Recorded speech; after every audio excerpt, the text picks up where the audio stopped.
देखिए complex number का order pair हम देखते हैं। कॉम्प्लेक्स नंबर का ऑर्डर पेयर क्या होगा। सपोज करिए एक कॉम्प्लेक्स नंबर है x प्लस आई वाई के फॉर्म में, और या फिर इसको हम लोग लिख सकते हैं a प्लस आई बी। कैसे भी आप लिख दीजिए, एक ही रियल पार्ट एक इमेजिनरी पार्ट से मिलकर कॉम्प्लेक्स नंबर बनता है। इसका ऑर्डर पेयर अगर लिखना है तो हम लोग जो कार्टेशियन पॉइंट बनाते हैं x and y Cartesian plane पर, वही होता है ऑर्डर पेयर। इसका ऑर्डर पेयर अगर हम लोग लिखें तो क्या हो जाएगा x एंड y। इसका ऑर्डर पेयर क्या होगा ए बी। आप समझ गए होंगे। अब इसको कार्टेशियन प्लेन पर जैसे रिप्रेजेंट करते हैं वैसे ही आर्गन प्लेन होता है उस पर रिप्रेजेंट कर देंगे हम। ठीक है, तो आप समझ गए होंगे ऑर्डर पेयर क्या है। ऑर्डर पेयर जैसे 3 प्लस आई 2 दिया है, इसका ऑर्डर पेयर क्या होगा 3, 2। ठीक है, ये सपोज करिए अपने को दे दिया यहाँ पर आई, इसका ऑर्डर पेयर क्या होगा। तो इसमें अपने पास रियल पार्ट नहीं है तो 0 प्लस आई है। 0 प्लस आई का मतलब हो गया 1 आई है। इसका ऑर्डर पेयर हो जाएगा अपने पास क्या 0 एंड 1। ठीक है, ये ऑर्डर पेयर। ऐसे कुछ भी लिख दिया जाए, जैसे सपोज करिए z इक्वल टू अपने को दे दिया 3, इसका ऑर्डर पेयर अपने को कहा गया। तो इसका ऑर्डर पेयर अगर हम फाइंड करें तो यहाँ पर I0 लिख सकते हैं हम, तो इसका ऑर्डर पेयर हो जाएगा 3 0। आप समझ गए होंगे। कोई भी कॉम्प्लेक्स नंबर है, ऑर्डर पेयर अगर अपने को फाइंड करना है कुछ भी यहाँ पर लिख देते हैं, जैसे √3 यहाँ पर प्लस I2 लिख दिया। इसका ऑर्डर पेयर x एक्सिस पे √3, y एक्सिस पे 2। ओके, आप देख लीजिए। ओके, देखिए कार्टेशियन प्लेन और आर्गेंट प्लेन में क्या डिफरेंस है। तो ज़्यादा कुछ डिफरेंस नहीं है, कार्टेशियन प्लेन ही आर्गेंट प्लेन है। कोई भी कॉम्प्लेक्स नंबर है, सपोज करिए अपने पास कॉम्प्लेक्स नंबर है x प्लस आई वाई, तो इसका ऑर्डर पेयर क्या होगा। तो इसका ऑर्डर पेयर आप जानते हैं, तो इसका ऑर्डर पेयर अगर हम लोग लिखें तो क्या होगा आप बताइए x एंड y। इसका order pair x y and y होगा। ये दोनों प्लस के हैं, तो आपको कार्टेशियन प्लेन में पहले से पता है कि इसको क्या कहते हैं x एक्सिस। ठीक है, इसको ये पूरा x एक्सिस है, इस तरफ पॉजिटिव होता है, इस तरफ नेगेटिव होता है, तो यहाँ प्लस प्लस होता है, यहाँ माइनस माइनस। ये y एक्सिस है, तो y एक्सिस यहाँ पर प्लस प्लस होता है अपवर्ड डायरेक्शन में, डाउनवर्ड डायरेक्शन में माइनस होता है। सेम रूल्स यहाँ भी फॉलो होता है आर्गेंट प्लेन में। कार्टेशियन प्लेन ही आर्गेंट प्लेन है, बस यहाँ पर ये कह दिया जाता है कि ये जो x एक्सिस होता है, x एक्सिस, इस x एक्सिस को हम लोग कहते हैं रियल एक्सिस। क्या कहते हैं, रियल एक्सिस। इस x एक्सिस का नाम रख दिया गया है क्या, रियल एक्सिस। ठीक है, x एक्सिस का नाम क्या है, रियल एक्सिस। और यहाँ पर y एक्सिस है, सेम यहाँ भी प्लस प्लस रहेगा, यहाँ माइनस माइनस रहेगा, यहाँ पे प्लस प्लस, यहाँ पे माइनस माइनस। ओके, और y एक्सिस का नाम दे दिया गया है इमेजिनरी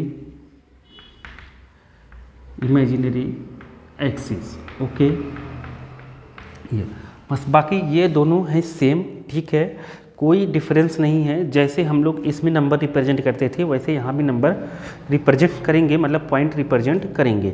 जैसे अपने को एक्स वाई यहाँ पे प्लस है, यहाँ पे प्लस है, तो यहाँ पे अगर हम रिप्रेजेंट करें तो देखिए ये प्लस, तो यहाँ प्लस प्लस अपने को पहले से पता है कि प्लस प्लस यहाँ होता है। ओके, यहाँ पर सेकेंड में क्या होगा, देखिए एक्स को पहले लिखते हैं तो यहाँ पर माइनस, फिर यहाँ पर प्लस। थर्ड में क्या होगा, पहले x को लिखते हैं तो माइनस, फिर y को लिखते हैं तो ये भी माइनस माइनस माइनस। और फोर्थ में जो होगा पहले x प्लस है, फिर यहाँ पर माइनस है। Okay, plus minus. अब यहाँ पर अगर हम लोग आते हैं सेम कार्टेशियन नंबर, जैसे इसमें हम लोग प्लस माइनस साइन रिप्रेजेंट करते हैं वैसे वहाँ भी करेंगे। ठीक है, अगर इस एक्सिस की बात करें, इस एक्सिस पे हम क्या लिखते हैं, तो इस एक्सिस पे होता है +0। ओके, यहाँ पर क्या होता है, यहाँ पर y माइनस है 0 माइनस। ओके, यहाँ पर सॉरी इस पे x 0 है, 0 और माइनस यहाँ पे लिखेंगे। इस पर भी x 0 है, 0 प्लस का कुछ भी नंबर रहेगा। इस पर अगर हम देखें तो यहाँ पर x नेगेटिव है, y 0 है, इसलिए ऐसा हो जाएगा। ओके, तो आप देखेंगे उसमें भी जितने पॉइंट इसमें रिप्रेजेंट हैं, यहाँ O को ओरिजिन कहते हैं, ओरिजिन होता है 0 0। यहाँ पर भी ओरिजिन क्या होगा 0 0। जैसे अपने को रिप्रेजेंट करते हैं थे इसमें नंबर कार्टेशियन प्लेन पे, वैसे ही हम लोग यहाँ पर रिप्रेजेंट कर देंगे। जैसे एक्स वाई है, एक्स वाई को हम यहाँ पर अगर कोई एक्स वाई पॉइंट लेट करते हैं तो ये क्योंकि फर्स्ट में जाएगा, यहाँ भी प्लस है, यहाँ भी प्लस है, एक्स भी प्लस है, वाई भी प्लस है, दोनों फर्स्ट में जाएंगे।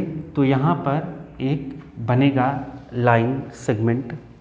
यहाँ भी अगर हम रिप्रेजेंट करें तो एक्स वाई सेम रहेगा। इस पॉइंट को P अगर सपोज करें तो P से O को आप मिलाइए, तो P से O को मिलाएंगे तो डिस्टेंस फार्मूला अगर हम लगाएं OP के बीच, डिस्टेंस फार्मूला होता है क्या अपने पास, तो डिस्टेंस फार्मूला होता है x2 माइनस x1 का whole square plus y2 minus y1 का होल स्क्वायर। तो यहाँ पर x1 है, x2 को x लेट कर लेते हैं, x माइनस 0 का whole square plus y minus 0 का होल स्क्वायर। तो यहाँ पर x माइनस 0 x स्क्वायर हो जाएगा, यहाँ पर y स्क्वायर। तो इसकी लेंथ जो आ गई वो आ गई x square plus y square, और यही होता है मॉडुलस ऑफ जेड। हम लोग इसको रिप्रेजेंट कर रहे हैं, ये इमेजिनरी एक्सिस है, ये रियल एक्सिस है। एक इमेजिनरी पार्ट हो जाएगा और एक रियल पार्ट से मिलके कॉम्प्लेक्स नंबर बनता है, उसका ऑर्डर पेयर एक्स वाई है। जैसे हम कार्टेशियन प्लेन में रिप्रेजेंट करते थे वैसे ही कॉम्प्लेक्स प्लेन्स या ऑर्गन्स प्लेन्स कहेंगे तब जब एक्स एक्सिस को हम रियल मानेंगे, वाई एक्सिस को इमेजिनरी मान लेंगे। ठीक है, बाकी ये दोनों सेम ही हैं। ठीक है, चलिए, तो आपको पता ही है कोई भी नंबर हाँ ये आ गया अगर अपने पास, तो मॉडुलस ऑफ जेड क्या होता है, तो मॉडुलस ऑफ जेड होता है, हम लोग प्रीवियस वीडियो में पढ़ चुके हैं। मॉडुलस ऑफ जेड जो है यहाँ पर x square plus y square है, तो मतलब जो ओ पी के डिस्टेंस है वही है modulus of z. Okay, O P की डिस्टेंस ही मॉडुलस ऑफ जेड है, रूट में x square plus y square. Okay, तो ठीक है, अब आपको पॉइंट रिप्रेजेंट करना आता है कि नहीं आता है, अगर उस पर हम बात करें तो देखते हैं। देखिए, तो ये प्लस माइनस से ही पॉइंट रिप्रेजेंट होता है। जैसे z इक्वल टू हम लोग ले लें 3 + 4i, तो ये फर्स्ट क्वाड्रेंट में होगा, इसका ऑर्डर पेयर है 3 4। ओके, तो z इक्वल टू -5 + i3, ये हो गया अपना पास -5 और 3। तो ये किस में होगा, ये होगा सेकंड में, क्योंकि सेकंड में होता है माइनस प्लस। ओके, अब ऐसे ही कुछ भी दे दिया जाए, z इक्वल टू दे दिया, जैसे i दे दिया, तो इसको हम ऑर्डर पेयर के अगर फॉर्म में लिखेंगे तो 0 + i लिख सकते हैं, तो ऑर्डर पेयर हो जाएगा 0 और 1। तो ये कहाँ पर होगा, तो आप देखेंगे 0 और प्लस का 1 है, तो 0 प्लस ये y एक्सिस पे होगा, तो मतलब इसका ये जो भी कॉम्प्लेक्स नंबर है इसको रिप्रेजेंट करने के लिए हम लोग y एक्सिस सिलेक्ट करेंगे, यहाँ कहीं भी ऐसे बना सकते हैं 0 1।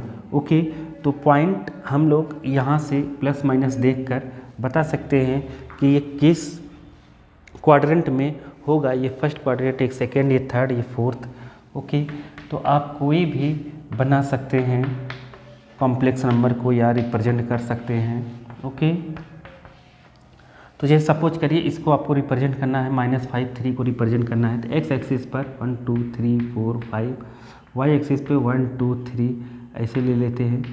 ठीक है, तो ये हो गया अपने पास कितना, -5 है, 3, और ये हो गया उसका मैग्नीट्यूड, मतलब मॉडुलस ऑफ जेड। तो मॉडुलस ऑफ जेड ये होता है ओ से क्यों, यहाँ मान लीजिए कोई भी पॉइंट लेट कर सकते हैं, तो ऐसे हम रिप्रेजेंट कर सकते हैं जैसे छोटी क्लास से पढ़ते आ रहे हैं। ओके, आप समझ गए होंगे ऑर्गन प्लेन और कार्टेशियन प्लेन क्या होता है। ठीक है, ओके, किसी भी कॉम्प्लेक्स नंबर का पोलार रिप्रेजेंटेशन या पोलार फॉर्म क्या होता है, तो पोलार फॉर्म एक ट्रिग्नोमेट्रिकल फॉर्म है। ट्रिग्नोमेट्रिकल फॉर्म का मतलब, पहले हम लोग एक कार्टेशियन प्लेन बना लेते हैं। ओके, तो आप देखेंगे यहाँ पर ओरिजिन होता है। अब हम लोग सपोज करते हैं कोई भी कॉम्प्लेक्स नंबर है z equal to x + i y, तो इसका ऑर्डर्ड पेयर जो है, ऑर्डर्ड पेयर जैसा कि हम पढ़ चुके हैं x एंड y होता है। ओके, तो आप इस कॉम्प्लेक्स नंबर को यहाँ पर सपोज कर लीजिए p है, pz मतलब हो गया x and y, x, y, ये यहाँ पर दिया हुआ है। अब इसको हम ओरिजिन से मिला देते हैं। अब अपने को लाना है इस फॉर्म को, पोलार रिप्रेजेंटेशन का मतलब ये है कि एंगल, मतलब ट्रिग्नोमेट्रिकल फॉर्म या एंगल डिस्टेंस फॉर्म भी कह सकते हैं हम उसको। तो ये लाइन सेगमेंट एक्स एक्सिस से एक एंगल बनाती है थीटा। क्या बनाती है, थीटा। और यहाँ से यहाँ तक का कोई डिस्टेंस होगा तो जैसा कि हम पढ़ चुके हैं ये मॉडुलस जेड होता है। आर क्या है? Modulus of Z. तो यहाँ पर एक बनेगा पॉइंट आर थीटा, ये है पोलार कोऑर्डिनेट। आर थीटा को हम क्या कहेंगे? Polar coordinate. Okay, r theta को हम कहते हैं पोलार कोऑर्डिनेट। तो आर क्या है अपना? तो ऑलरेडी हम डिस्कस कर चुके हैं कि ओ पी के लेंथ को हम लोग कहते हैं, ओ पी के लेंथ को हम कहते हैं मॉडुलस ऑफ जेड, ये आर होता है। तो मॉडुलस ऑफ जेड जो होता है वो है अपने पास x square plus y square. Okay, यहाँ पर तो ये पोलार कोऑर्डिनेट हो गया। अब इसको हम अगर रिजॉल्व करें, रिजॉल्व करने का मतलब ये है, आप ध्यान से देखेंगे कि ये जो पॉइंट बना हुआ है अपने पास यहाँ पर, अभी ये हटा देते हैं, ये भी हटा के यहाँ पे हम सिंपल सादा लिख देते हैं एक्स एंड वाई और ये पी। अब अगर यहाँ पे बना है तो ये पॉइंट एक एक्स एक्सिस से मिलके बना होगा और एक वाई एक्सिस से। ओके, तो परपेंडिकुलर है यहाँ पर। तो आप इन दोनों में रिलेशन क्या पाएंगे? यहाँ पे देखेंगे कि कॉस थीटा एक बनता है साइन थीटा। तो साइन थीटा में आता है, साइन थीटा इक्वल टू ये perpendicular upon hypotenuse, sine theta equal to perpendicular upon hypotenuse. तो y बाई आर हो जाएगा और cos theta equal to base upon hypotenuse, cos theta equal to base upon hypotenuse. तो ये हो जाएगा x by r. Okay, आप x की वैल्यू अगर मैं यहाँ से पूछूँ तो r इधर ट्रांसफ़र कर दीजिए, तो x इक्वल टू हो जाएगा r कॉस थीटा और यहाँ पर y इक्वल टू हो जाएगा r साइन थीटा। तो थीटा और r के फॉर्म में देखिए यहाँ पर जो था ये p r theta polar coordinate था, तो r और थीटा के फॉर्म में कॉम्प्लेक्स नंबर को लिखना ही कहलाएगा क्या? Polar representation, polar representation. तो यहाँ पर z कितना है? तो यहाँ पर z है x प्लस आई वाई और x के प्लेस पर हम क्या लिख देंगे? r cos theta plus I R sine theta. y के प्लेस पर हम लोगों ने लिखा r साइन थीटा। इसमें से r कॉमन ले सकते हैं आप, तो cos theta plus i sine theta. यही है पोलार फॉर्म। यही क्या है? Polar form. किसका? कोई भी कॉम्प्लेक्स नंबर है ये उसका क्या कहलाएगा? Polar form. कॉम्प्लेक्स नंबर की इक्वल टू कोई भी कॉम्प्लेक्स नंबर दिया होगा उसके इक्वल टू हम लिखेंगे r ब्रैकेट में cos theta plus i sine theta और कुछ जो भी कॉम्प्लेक्स नंबर रहेगा उसका पोलार फॉर्म ये हो जाएगा। अब किसी भी कॉम्प्लेक्स नंबर का पोलार फॉर्म निकालने के लिए आपको r की वैल्यू फाइंड करनी पड़ेगी और थीटा की वैल्यू फाइंड करनी पड़ेगी और इन दोनों को हम लोग यहाँ पर उठा के रख देंगे। अब यहाँ पर थीटा क्या है? थीटा जो है कॉम्प्लेक्स नंबर को, कॉम्प्लेक्स कोऑर्डिनेट को, कॉम्प्लेक्स ऑर्डर्ड पेयर को ओरिजिन से मिलाने वाली लाइन सेगमेंट का पॉजिटिव एक्स एक्सिस से एंगल है। जो भी यहाँ पर पॉइंट बनेगा कॉम्प्लेक्स पॉइंट, या कह दीजिए कौन सा पॉइंट? आर्गन प्लेन का पॉइंट, कॉम्प्लेक्स नंबर का ऑर्डर पेयर, उसको हम अगर ओरिजिन से मिलाएं तो एक लाइन सेगमेंट मिलती है। उस लाइन सेगमेंट का पॉजिटिव एक्स एक्सिस के साथ, ये होता है positive x axis, positive x axis के साथ जो एंगल बनता है वही एंगल कहलाता है क्या? ये थीटा। और इस थीटा का नाम जो है, इस थीटा को अलग से नाम दिया गया है। जैसे जेड को तो हम लोग कह देंगे मॉडुलस ऑफ आर को कह देंगे मॉडुलस ऑफ जेड। आर क्या है? मॉडुलस ऑफ कॉम्प्लेक्स नंबर, ठीक है, मॉडुलस ऑफ कॉम्प्लेक्स नंबर। लेकिन यहाँ पर थीटा क्या है? थीटा को हम कहते हैं आर्ग्यूमेंट,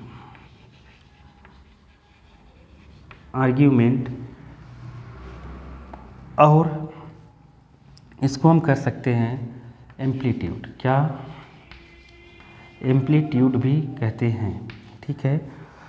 तो यहाँ पर इसको शॉर्टकट में हम ऐसे लिख देते हैं, argument of z equal to theta, argument of z equal to theta, okay. इस फॉर्म में भी हम मतलब ऐसे रिप्रेजेंट अगर करें तो समझ जाना, आर्ग्यूमेंट अगर किसी का पूछा है तो वो है थीटा, अपना ये एंगल पूछा गया है। तो इस एंगल को निकालने के मेथड हैं, ये पॉइंट जो एक्स वाई पॉइंट है वो यहाँ भी आ सकता है, सेकंड क्वाड्रेंट में, थर्ड में आ सकता है, फोर्थ में आ सकता है, किसी भी क्वाड्रेंट में आ सकता है। तो किसी भी क्वाड्रेंट में आए जेड की वैल्यू तो x square plus y square same रहती है, लेकिन जो थीटा की वैल्यू रहती है यहाँ पे अलग हो जाती है, यहाँ पे अलग हो जाती है, यहाँ पे अलग। तो आप इसको एक बार देख लीजिए, फिर कंटिन्यू हम करते हैं, ओके। कोई भी कॉम्प्लेक्स नंबर होगा आपके पास x प्लस आई वाई, इसको अगर हम पोलार फॉर्म में लिखते हैं तो अभी हमने पढ़ा r cos theta plus i sine theta से रिप्रेजेंट करते हैं इसके पोलार फॉर्म को, ठीक है। तो यहाँ पर r जो है अपना मॉडुलस ऑफ जेड है। r क्या है? Modulus of z. Modulus of z का मीन्स होता है, हम पहले डिस्कस कर चुके हैं, x square plus y square root में। अब रह गई बात थीटा की, क्योंकि अपनी को इसके प्लेस पर ये लिखना है पोलार रिप्रेजेंट करते वक्त, तो यहाँ पर हम लोग इस थीटा की वैल्यू निकालेंगे। और थीटा क्या है कि जैसे हम पढ़ चुके हैं, थीटा क्या है? आर्ग्यूमेंट। क्या है? आर्ग्यूमेंट है, या फिर इसी को हम क्या कहते हैं? एम्पलीट्यूड, ठीक है, एम्पलीट्यूड कहते हैं। अब थीटा की वैल्यू हम फाइंड कैसे करें? तो हम नॉर्मली इसको टेन थीटा से निकालते हैं। तो टेन थीटा इक्वल टू, इन दोनों को जब आप कंपेयर करेंगे तो इन दोनों को कंपेयर करके आप पाएंगे कि आर कॉस थीटा अंदर इंटू करेंगे, रियल पार्ट का रियल पार्ट से कंपेयर करेंगे तो हो जाएगा r cos theta equal to r cos theta real part x के इक्वल हो जाएगा, और आई साइन थीटा आर का इंटू होगा, तो आर साइन थीटा आई का पार्ट है, आई का पार्ट ये है वाई, तो y equal to r sine theta, मतलब r sine theta equal to y हो गया। अगर इन दोनों को हम अपॉन कर दें, यहाँ से आप चाहिए तो कॉस थीटा की वैल्यू बता सकते हैं एक्स बाई आर, और साइन थीटा की वैल्यू बता सकते हैं आप वाई बाई आर, ओके। हम दोनों को अगर अपॉन करें, सपोज करिए अपनी को क्या करना है, sine theta by cos theta, तो साइन थीटा ये बाई ये करेंगे तो आर आर क्या हो जाएगा? कैंसिल, आर आर क्या हो जाएगा? कैंसिल, साइन बाई कॉस हो जाएगा अपने पास टेन थीटा, और ये हो जाएगा वाई बाई एक्स, ओके। अब सपोज करिए वाई बाई एक्स एक ऐसा नंबर है, ऐसा रेशियो है, ऐसा रेशनल नंबर है जिसकी वैल्यू अपने को पता नहीं है, तो हम थीटा कैसे निकालेंगे? तो थीटा यहीं रहने देंगे और टेन को उस साइड ले जाएंगे, तो इसको लिखेंगे tan inverse modulus of, modulus लगा देते हैं क्योंकि अपने को जो नेगेटिव वैल्यू आएगी उसको भी पॉजिटिव लेंगे हम, ठीक है। तो कुछ इस तरह से हम थीटा की वैल्यू निकाल लेंगे, लेकिन ये केवल और केवल सत्य है किसके लिए? ये है, ये जो इसे पढ़ते हैं हम लोग टेन इनवर्स, क्या पढ़ते हैं? Tan inverse y by x, ये केवल फर्स्ट क्वाड्रेंट के लिए है, केवल फर्स्ट क्वाड्रेंट के लिए है। ऐसे हम सेकंड क्वाड्रेंट, थर्ड क्वाड्रेंट और किसी भी क्वाड्रेंट में, फोर्थ क्वाड्रेंट में हम लोग निकाल सकते हैं क्या? थीटा की वैल्यू, मतलब आर्ग्यूमेंट। तो मैं बताता हूँ, एक एक क्वाड्रेंट करके बताता हूँ। देखिए, जैसे मान लीजिए फर्स्ट क्वाड्रेंट में करना है, किस में करना है? फर्स्ट में। तो फर्स्ट क्वाड्रेंट में हम देखते हैं,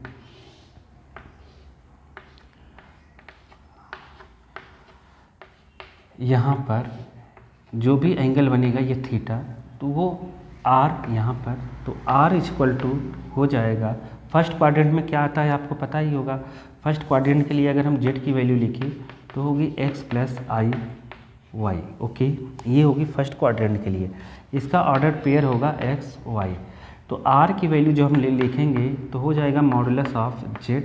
तो मॉडुलस ऑफ डेल का meaning x square plus y square. अब रह गई अपने पास थीटा की वैल्यू निकालने की।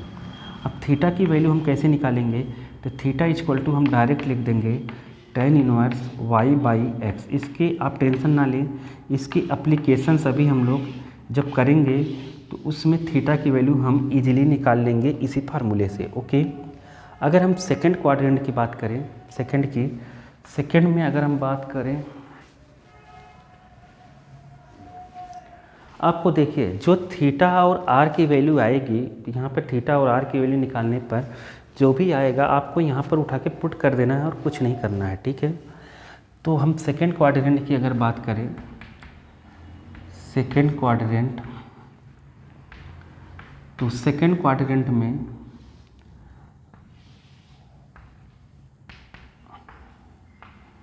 यहाँ पर कोई पॉइंट है तो यहाँ पर जेड की वैल्यू जो दी रहेगी अपने को, वो कुछ इस फॉर्म का रहेगा। किस फॉर्म का, इसमें नेगेटिव होता है, ये होता है पॉजिटिव, तो माइनस प्लस रहेगा यहाँ पर पॉइंट, तो मतलब रहेगा minus x plus i y. इसका ऑर्डर्ड पेयर जो होगा, ऑर्डर्ड पेयर वो होगा अपने पास माइनस एक्स कॉमा वाई। क्या होगा, माइनस एक्स कॉमा वाई। तो यहाँ पर माइनस एक्स कॉमा वाई बनेगा पॉइंट, ठीक है। क्या, minus x comma y point बनेगा। तो आप देखेंगे इसका अगर आर निकाल, हाँ थीटा की अगर बात करें तो यहाँ से यहाँ तक पॉजिटिव एक्स एक्सिस से थीटा यहाँ से यहाँ तक बन रहा है, और आर तो क्या रहेगा, रूट में माइनस एक्स का स्क्वायर, मतलब एक्स का स्क्वायर ही लिख सकते हैं, और वाई का स्क्वायर, इसको एज इट इज ही लिख सकते हैं। क्या, रूट में x square plus y square, क्योंकि यहाँ माइनस है तो स्क्वायर उसको प्लस कर देता है, माइनस इंटू माइनस प्लस। ये आर हो गया। अब अगर आपको थीटा की वैल्यू निकालनी है, ये थीटा है, तो आपको करना कुछ नहीं है। थीटा इक्वल टू, ये सेकेंड में जा रहा है तो लिखना है pi minus tan inverse y by, ये इनवर्स है, tan inverse y by x लिख देंगे, यही हो जाएगा थीटा, ठीक है। किस में हो जाएगा ये, सेकंड क्वाड्रेंट में pi minus tan inverse y by x. Okay, ये एक एंगल है, ये एक एंगल है। अभी हम लोग यूज करके इसकी एप्लीकेशंस में बताएंगे, ठीक है। अब अगर हम लोग थर्ड क्वाड्रेंट की बात करते हैं, किसका, थर्ड का, तो इसको हटा देते हैं हम, कोई ज़रूरत नहीं है।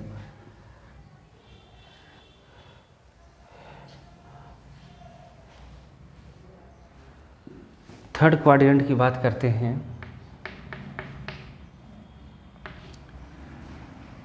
और ये सेकंड का सेकंड ही रहेगा। थर्ड क्वाड्रेंट की बात करें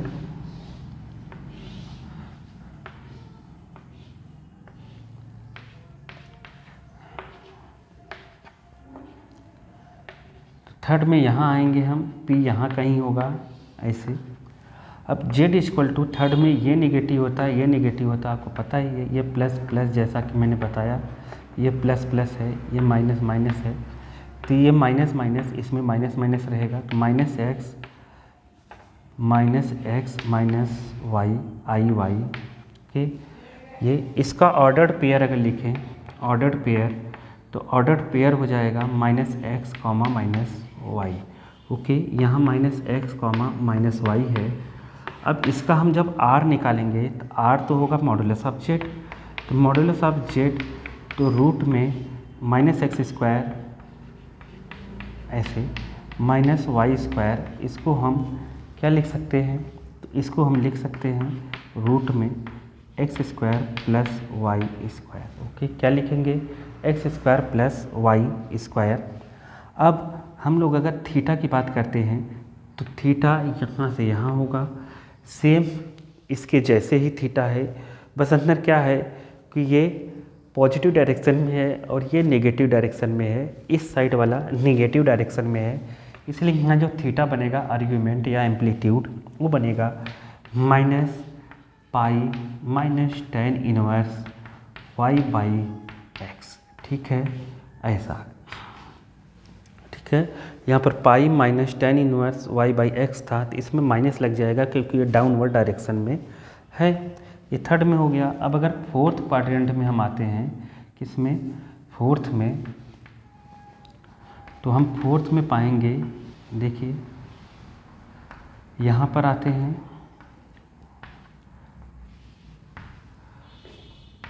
तो फोर्थ में अगर कोई पॉइंट है तो हम पहले से अपने ऊपर, ये प्लस प्लस होता है, ये माइनस माइनस होता है, तो इस क्वाड्रेंट में प्लस माइनस आएगा, क्या आएगा, प्लस माइनस।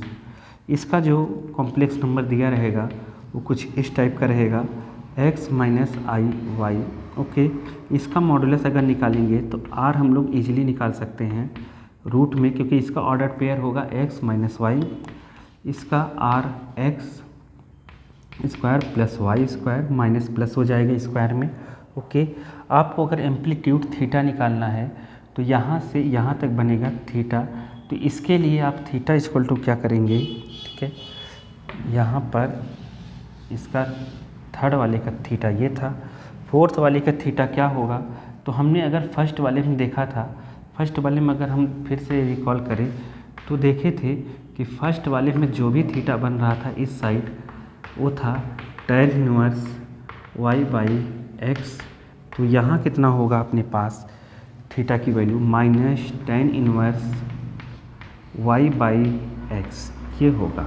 समझ गए, r की वैल्यू हम देख रहे हैं सब में एक जैसे निकलती है, लेकिन थीटा की वैल्यू हर क्वाड्रेंट में, इस क्वाड्रेंट में सेपरेट मतलब अलग अलग टाइप की होती है।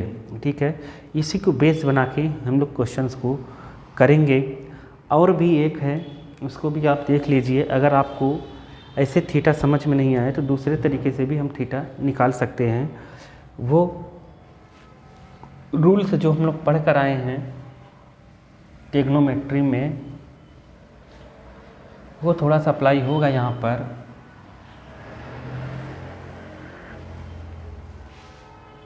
जैसे देखिए,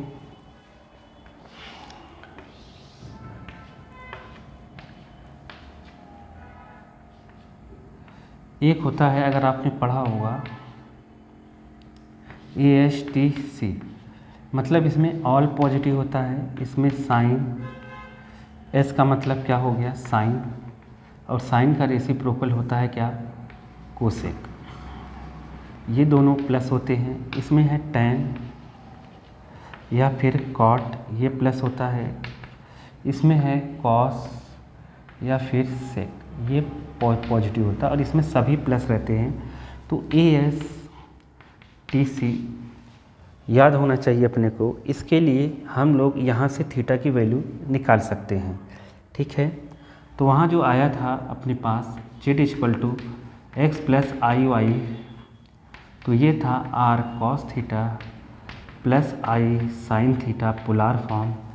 तो यहाँ से हम लोग कंपेयर करे थे r cos theta equal to z, तो cos थीटा इक्वल टू आ गया था,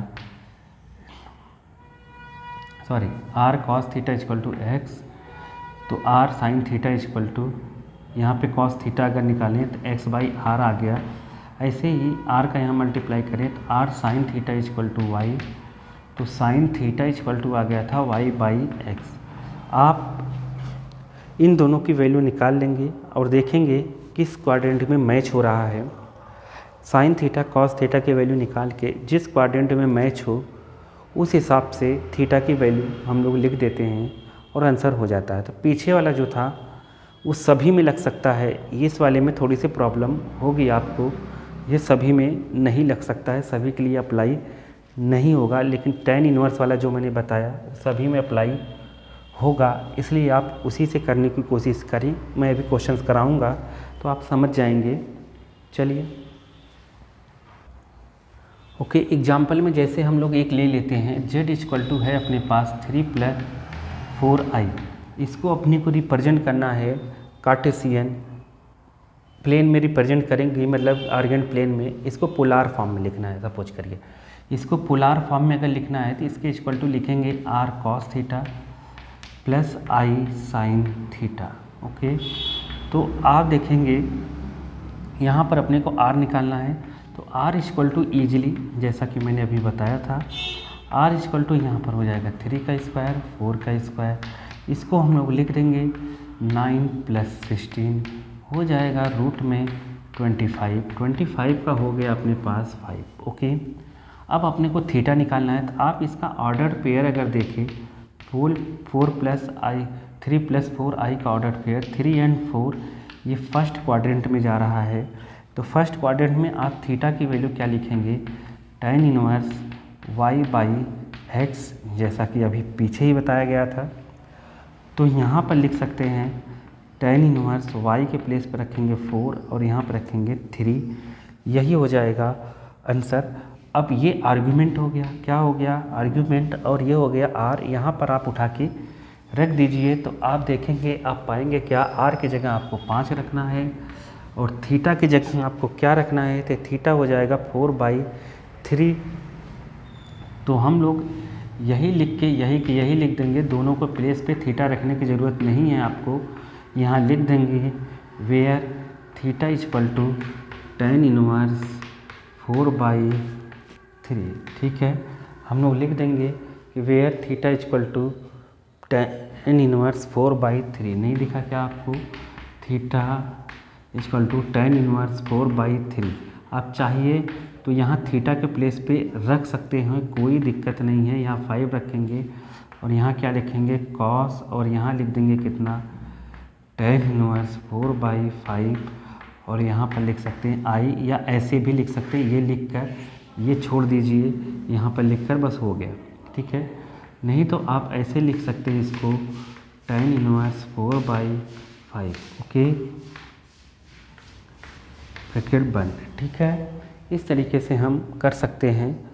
और भी 1-2 एग्जाम्पल लेते हैं, आपको समझ में आ जाएगा धीरे धीरे। रुकिए, देखिए सपोज करिए हमने ले लिया है एक एग्जाम्पल अपने मन से, z इक्वल टू 1 - i ले लिया, 1 - i ले लिया।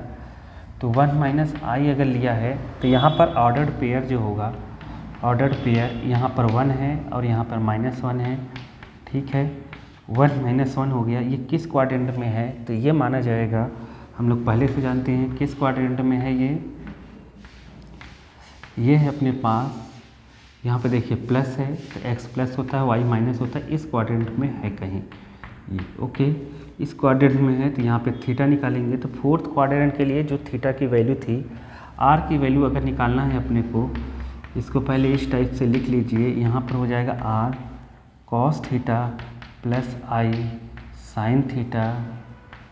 ओके, आप यहाँ पर r की वैल्यू अगर निकालेंगे तो मॉडुलस ऑफ z यहाँ पर लिख सकते हैं 1 का स्क्वायर प्लस 1 का स्क्वायर, 1 हो गया अपने पास 2 √2 हो गया मॉडुलस ऑफ z। अब आर्ग्यूमेंट थीटा निकालना चाहते हैं तो ये है अपने पास फोर्थ क्वाड्रेंट में, तो माइनस लिखेंगे और यहाँ लिखेंगे tan इनवर्स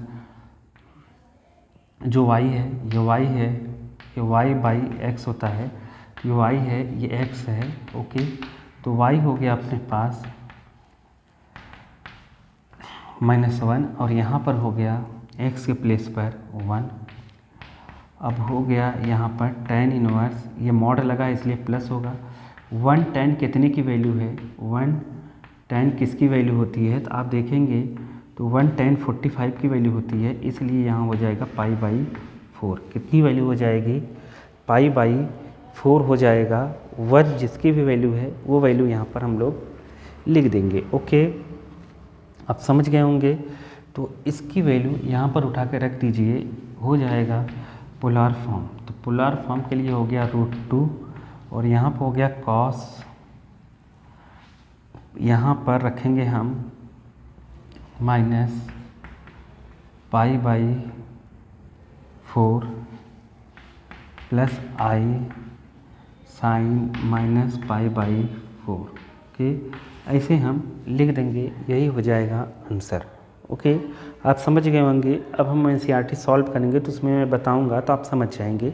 चलिए,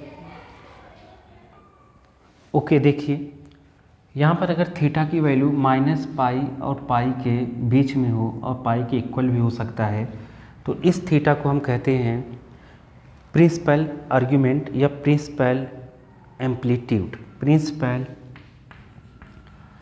एम्पलीट्यूड। तो आपको मैंने पहले ही बताया है कि जो भी आर्ग्यूमेंट को रिप्रेजेंट करते हैं शॉर्टकट है ARG, ओके, ऑफसेट, ओके, इसको हम थीटा से रिप्रेजेंट करते हैं। अब हम NCERT करेंगे, ठीक है।